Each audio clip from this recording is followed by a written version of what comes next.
This is A Better Night's Sleep, a podcast about sleep, sleep disorders, and evidence-based treatments. From military health sleep experts, I'm Dr. Julie Kinn with the Defense Health Agency. And I'm Dr. Jonathan Olin, sleep physician and medical director of the Evans Army Community Hospital Sleep Lab. John, in our last episode, you taught us about sleep apneas and how you diagnose them with in-lab studies and studies at home. Today we're going to talk about treatment, but before we get into that, can you please remind us about the different kinds of sleep apneas? Sure. So obstructive is more common, and think of it as, frankly, an obstruction, kind of like a cork blocking a bottle. So there's actually a problem with a blockage leading to the person obstructive sleep apnea. When the person is asleep, they are obstructed and they're not able to move air. Generally, their tongue, their soft palate, their upper airway is collapsing and then blocking and interfering with airflow. So again, we earlier described that we don't demand perfection in the field. They don't have to be open 100% of the time throughout all sleep time when studied. But if that's occurring 15 or 30 times an hour, we'd call that, for more than 15 to 30, moderate obstructive sleep apnea. If it's more than 30, we call it severe obstructive sleep apnea by frequency of events. Central sleep apnea is, again, asleep, not moving air, but not an effort to breathe. And that's the brain not giving input to go ahead and breathe. That's common in some conditions. The conditions that are associated with central sleep apnea are broad, like obstructive sleep apnea is generally a blockage, or is a blockage. Central sleep apnea, all of us, if you're in the Northwest, I'm in Colorado, if you take me to the top of Mount Rainier, or I take you to the top of Pikes Peak, both of us are going to have central sleep apneas where we're going to hyperventilate because of the altitude and elevation. We're going to hyperventilate, and then our brains are going to go, oh, good, I got a good oxygen level. And as we drift off to sleep, we're not going to breathe. And then our brains are going to, oh, there's a problem. So that can be seen, for example, with elevation. It can be seen with medications, including, for example, narcotics or respiratory depressants, medications that decrease brain input to sleep. It can be seen with cardiac conditions like congestive heart failure. It can be seen with pulmonary conditions. It could be seen with neuromuscular conditions, for example, polio. I know that's relatively rare in the U.S. now. So the causes for why someone is not breathing are more complex than usually the causes with an obstructive sleep apnea, which is generally obstruction in the upper airway. And it sounds like you might not even know that you're prone to this until you're deployed or having a permanent change of station to a place with a different elevation. I mean, realistically, I think a substantial portion of us are going to have these central apneas at over 10,000 feet elevation. Certainly more people have them at Fort Carson, which is ballpark 6,000 feet, than, say, Tacoma area. Right. Basically sea level. Is 6,000 feet, absolutely where everyone has them? No, but they're way more common here. And there's a sleep lab at the Air Force Academy here in Colorado Springs that's another 1,000 feet, and they're more common, just additional 1,000 feet. So we're kind of teeter-tottering here at this elevation at 6,000 feet with more common but not way, way common. And then think, 14,000 feet, basically everyone's going to have them. I'm assuming the treatments differ for obstructive sleep apnea and central sleep apnea? Sure. So central sleep apnea, you figure out what the cause is and then address that. Okay. If it's elevation, then they may need time to adjust. We try to avoid studying someone that just got off a plane and just arrived here, 12 hours ago. So we're going to give them time to adjust. If they're on narcotics or medications, just had surgery or had a procedure, we're going to try to study them off of the narcotics or respiratory depressant medications. And then if they have ongoing central events, we can look at PAP, which is positive airway pressure, which can be useful. Sometimes for people, bleeding in oxygen can be useful, where they're getting some extra oxygen. And then there are special PAP type machines that are useful for treating central apneas called ASV, for example, is one type. There are specific treatments for central apnea, but in general, looking at why they're having the central apneas and trying to address that is useful and appropriate. But we should really talk about the more common condition, which is obstructive sleep apnea. So in general, you're going to try to somehow hold the airway open that's collapsing. So one way to do that is weight loss or weight control if that's relevant and appropriate. So someone who is overweight by 10 or 20 pounds or 10 or 15%, if they lose weight, that may be helpful, especially lose some weight around their neck. There's obviously no way to specifically only lose weight around their neck or in their oral area, but avoiding gaining weight is going to be important. So weight loss, weight control is relevant for some not relevant. They're, normal weight or underweight and they still have severe apnea. PAP, positive airway pressure, where you're holding open a collapsing airway with air pressure. So if I break my finger, I know, Julie, we're doing this podcast not nearby, but if you were nearby, you could grab a pencil or a pen and, some duct tape or something and splint it up, and we could go over to the ER and they'd look at it. But we could somehow splint or control it so it's not flopping around my broken finger. Right. So airway, obviously, much trickier area to splint. We can't tell people, hey, Yeah. reach in the back of your mouth, pull your tongue forward, push your tonsils out of the way, now fall asleep. They're going to say, I'm going to throw up, never mind, try to fall asleep. So one way to splint it, to hold it open is actually with air and air pressure. So these are machines that pump air, and they'll get many different types of masks, and they're connected with a tube from the machine through the tube to the mask. And some of the masks go over just nose, and some of them just barely touch or kind of touch the nostrils, the opening, and will push in air. So holding open this airway that was collapsing. So is it pushing oxygen in to replace oxygen from breathing less? It's actually room air. So we're not pumping in that oxygen only. It's room air that's being pumped in or that's using the room air pressure to hold open the airway. So we can't, that's actually a common thought is like, well, why can't I just put in a little oxygen like the nasal cannulas? You see those in medical movies or TV shows of like, I could just have some oxygen. That will help my obstructive apnea. And it may help it very, very slightly in the sense that your oxygen levels are slightly higher, but it's not doing anything to open the obstruction. It's just waving around higher concentration of air in front of the obstruction. Not going to do anything to open the obstruction. So we need to do something to open the obstruction.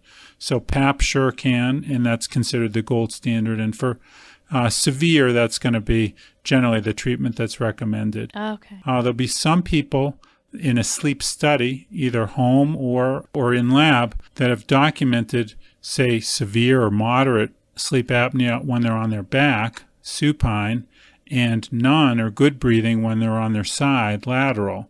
If there's significant data for that, then positional therapy could be considered. And this is a person doing something in an organized way, not just saying, oh, my sleep study said I'm severe on my back, but they're going to do something in an organized way to make sure that they're not sleeping on their back. So that's going to be like body pillows. Okay. Could be tennis balls sewn. This will sound a little weird, but tennis balls or pockets for tennis balls sewn in the back of their pajama top, and you put those in an X or a T, and you can sleep. So that if you roll onto it, it's uncomfortable? Exactly. So you train yourself to sleep on your side. Exactly. So why are people worse on their back? Because their tongue's generally flopping back and then blocking or closing the airway. So they do something in an organized way to make sure that they're not on their back. Surgery can be considered. There are multiple surgeries. The most common one is removing tonsils and some of the soft palate and the adenoids, the little dangly thing back there called the uvula. The statistics for that are not very, very encouraging in that under 50% of people get 50% improvement is what I've seen. And so it's generally not a first-line treatment.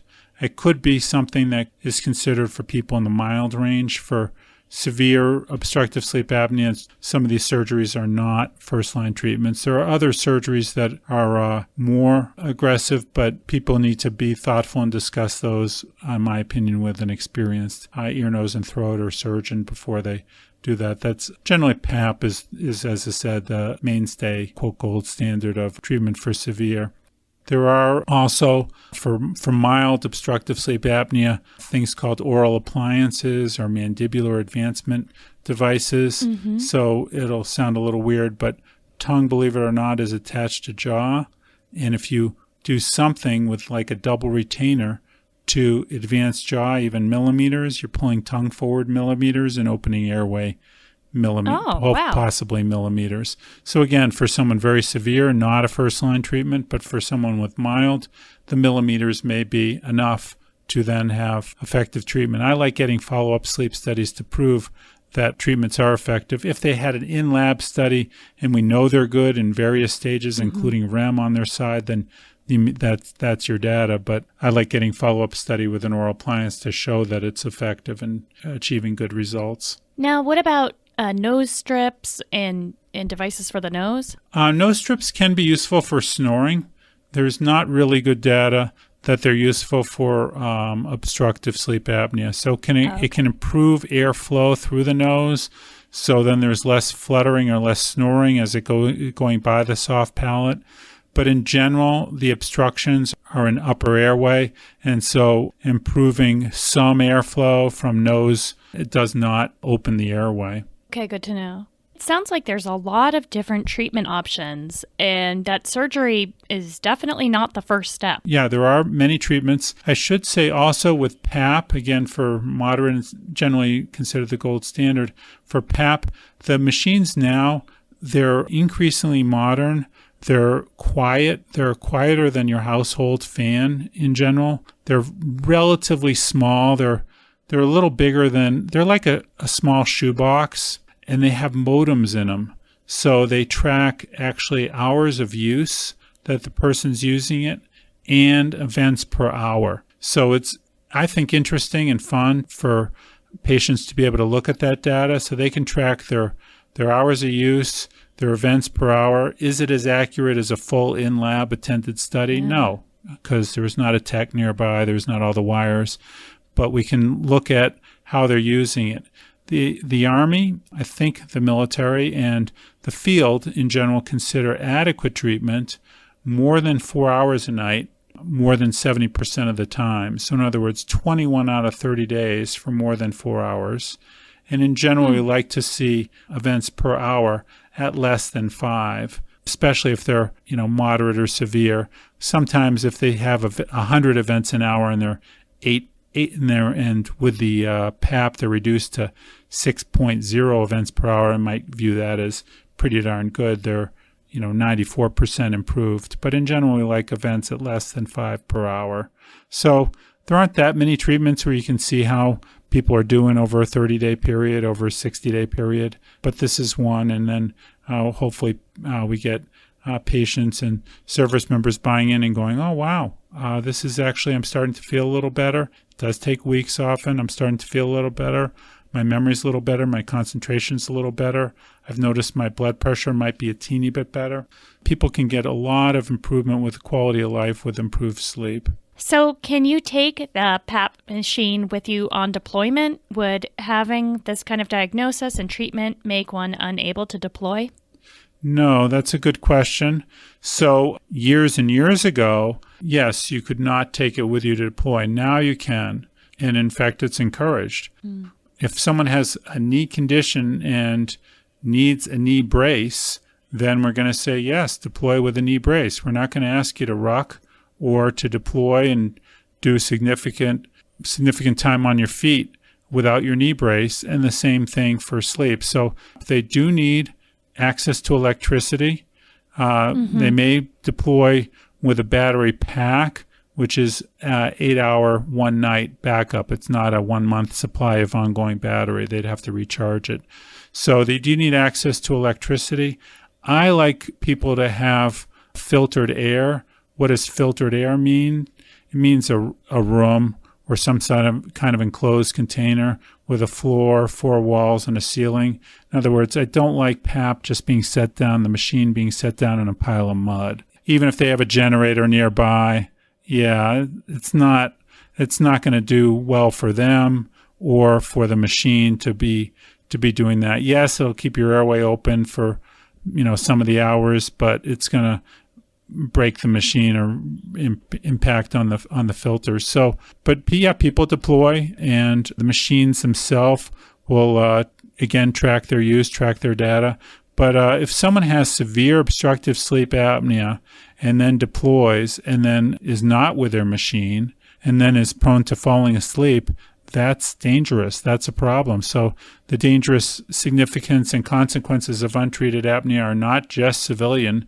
They can be military, obviously, also when deployed. So the Army would like people to, especially the people with symptoms, meaning daytime sleepiness, to be deploying with their PAP because we want them to be treated, want them to have better quality of life, better concentration, better attention, better focus. I'm hearing that there's a lot of treatment options and that any sleep physician will be able to walk our listeners through them to figure out where's the best place to start.